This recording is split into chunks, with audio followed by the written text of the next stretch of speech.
Welcome to daily updates Tamil channel. நம்ம இன்னைக்கு எதை பற்றி பார்க்க போகிறோம் அப்படின்னா, மத்திய அரசு அதாவது பெண்களுக்கு 12,000 ரூபாய் வந்துட்டு நேரடி பணம் வந்து வங்கி கணக்கில் செலுத்தப்படும் அப்படிங்கிற ஒரு தகவல் வந்து சமூக ஊடகங்களில் வந்துட்டு பரவி வருது.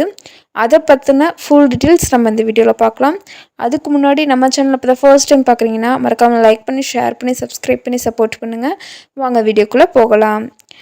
இது வந்து தேர்தல் முன்னிட்டு பெண்கள் வாக்குகளை இலக்காக வைத்து திட்டமிடப்படுகிறதாகவும் டெல்லியில் உயர்மட்ட குழு ரகசியமாக ஆலோசனை நடத்தியதாகவும் கூறப்படுகிறது.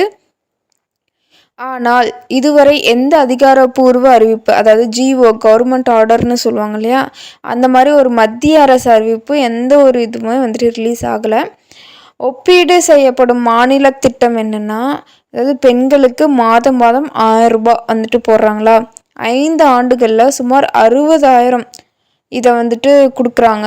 ஸோ இதற்கு போட்டியாக தான் மத்திய அரசு வந்து 10 ஆண்டுகளாக ஆட்சியில் இருக்கும்போதே 12,000 ரூபாய் கொடுக்க மாட்டாங்களா அப்படின்ட்டு ஒரு கேள்வியுமே மக்களிடையே வந்து எழுந்துள்ளது. ஸோ இதற்கான முக்கியமான உண்மை நிலை என்னென்னா, 12,000 ரூபாய் பெண்களுக்கு வழங்கப்படும் அப்படிங்கிற ஒரு தகவல் வந்து இப்போது எந்த ஒரு உறுதியும் செய்யப்படலை. அது மட்டும் அல்லாமல் ரேஷன் கார்டு மூலம் அல்லது நேரடி டிபிடின்னு சொல்கிறக்கூடிய அந்த விவரமும் வந்துட்டு அதிகாரப்பூர்வமாகவும் இல்லை. அதே மாதிரி ஆப்ரேஷன் 12K அப்படின்லாம் சொல்கிறாங்க இல்லையா, அந்த மாதிரி பேர் எல்லாமே வந்துட்டு வதந்தி தான். ஓகே, இந்த அமௌண்ட்டை நான் எப்போ எதிர்பார்க்கலாம் அப்படின்னா, அடுத்த மாதம், அதாவது ஒரு அடுத்த மாதத்துக்குள்ளே வந்து இந்த அமௌண்ட்டு போட போகிறதா வந்து பேசிக்கிறாங்க. குறிப்பாக அதாவது பிப்ரவரி மாத இறுதிக்குள்ளே போடுறதாகவும் பேசிக்கிறாங்க. ஆனால் அதிகாரப்பூர்வ அறிவிப்பு வந்த பிறகே நமக்கு தான் தெரியும் அது உண்மையாக பொய்யான்ட்டு.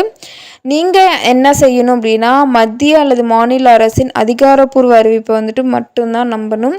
வாட்ஸ்அப், இந்த யூடியூப், இந்த ஃபேஸ்புக் இந்த மாதிரியான தகவல்கள்லாம் இருக்கு இல்லையா, அதை வந்து நம்பக்கூடாது. அண்ட் நானுமே வந்துட்டு கவர்மெண்ட் ஆர்டர் வந்தால் தான் நான் வந்துட்டு கன்ஃபார்மாக சொல்லுவேன். ஏன்னா இன்னுமே கன்ஃபார்ம் ஆகலை. ஸோ அதனால் நீங்கள் அதை நம்பாதீங்கன்னு நான் சொல்ல வரேன். ஜிஓ அந்த கவர்மெண்ட் ஆர்டர், இந்த ப்ரெஸ் ரிலீஸு இதெல்லாம் வந்தால் தான் நமக்கே தெரியும் அது வருமா இல்லையான்ட்டு. ஸோ இப்போ வந்துட்டு இந்த 12,000 ரூபாய் அப்படி கொடுக்குறாங்க அப்படின்னு சொல்லக்கூடியது வந்துட்டு வதந்தி தான். ஓகேங்களா, அரசியல் ஊடகத்தில் பார்த்தோம் அப்படின்னா அது வந்துட்டு ஒரு வதந்தி தான்.